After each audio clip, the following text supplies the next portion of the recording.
son héros, James James Bond. Bond, il est le résultat de multiples influences. L'auteur s'est d'abord basé sur la vie de son frère, Peter Fleming, un aventurier et romancier qui deviendra lui aussi agent secret. Pour le côté séducteur et amateur de belles voitures, Ian Fleming s'est inspiré de Wilfrid Dunderdale, le chef du bureau parisien des services secrets britanniques de l'époque, qui était aussi l'un de ses amis. Mais c'est certainement Dušan Popov qui inspirera le plus Fleming pour créer son personnage. Popov était un agent double allemand qui travaillait pour les services secrets britanniques sous le pseudonyme Tricycle.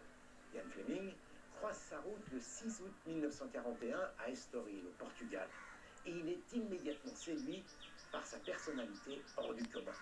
Un soir, au casino, Dušan Popov provoque un joueur au baccarat. L'homme est fortuné et plutôt très hautain.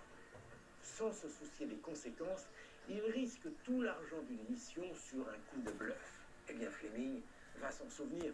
C'est l'une des scènes mythiques de Casino Royale. James Bond fait la même chose. Sorti en 1953, ce livre est le premier volet d'une série de 12 romans et 9 nouvelles. Le succès est immédiat et n'est pas près de s'arrêter.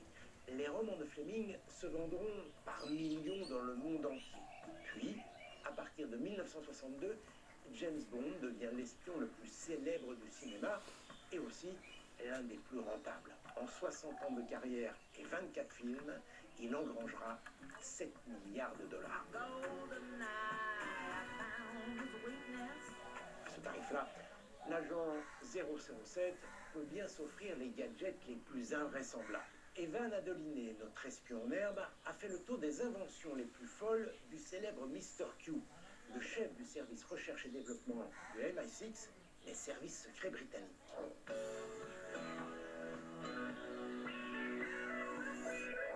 Jamy, je soupçonne Monsieur Q d'être un visionnaire. Beaucoup de ces gadgets font maintenant partie de notre quotidien, comme nos montres par exemple. En 1977, dans le film L'espion qui m'aimait, Q donne à James Bond une montre qui reçoit les téléx. Le bracelet imprime les messages reçus sur une petite bande de papier, en quelque sorte l'ancêtre du SMS. Quelques années plus tard, dans le film Octopussy, la montre de James Bond disposait d'un écran large relié à un casque de Walkman. La même année, le constructeur Seiko sort une montre inspirée de celle de James Bond. Elle peut même se connecter aux ordinateurs. C'était la naissance de la montre connectée. L'agent Q avait également vu juste en équipant James Bond d'un jetpack dans son film de 1965. 50 ans plus tard, un Français et un Suisse ont volé à côté d'un A380 avec leur jetpack équipé d'une aile d'ULM et sans effets spéciaux, eux. Dans le même film, Bond se sert d'un masque recycleur d'oxygène. Grâce à ce gadget de folie, il peut respirer sous l'eau pendant plusieurs minutes. En 2014, un Coréen développe un masque similaire. Il l'appelle Triton et lève plus de 800 000 $ pour concrétiser son projet. Sauf que quelques mois plus tard, il est obligé de rendre l'argent à tout le monde puisque son projet est, tombé à l'eau.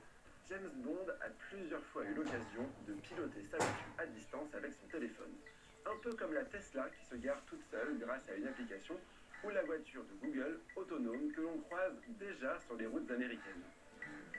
Tu as de la chance, Jamy. Monsieur Q m'a prêté son tout dernier gadget, le pistolet à neutralisateur bionique. Dissuasif, hein. Merci Evan, et je vous rappelle, chers téléspectateurs, qu'Evan débute dans l'espionnage. Nous sommes le 5 octobre 1962. À Londres, James Bond contre Dr. No sort dans les salles de cinéma. L'espion est campé par un parfait inconnu, Sean Connery. C'est la première fois que le héros de Ian Fleming est porté à l'écran. Dans le film, Dr. No construit en secret un réacteur nucléaire en Jamaïque. Son objectif, bombarder les fusées américaines de radiation pour les détruire en plein vol. Quelques jours plus tard, la crise de Cuba éclate. Cette fois-ci, ce n'est pas du cinéma. Des missiles nucléaires soviétiques ont été secrètement installés sur l'île.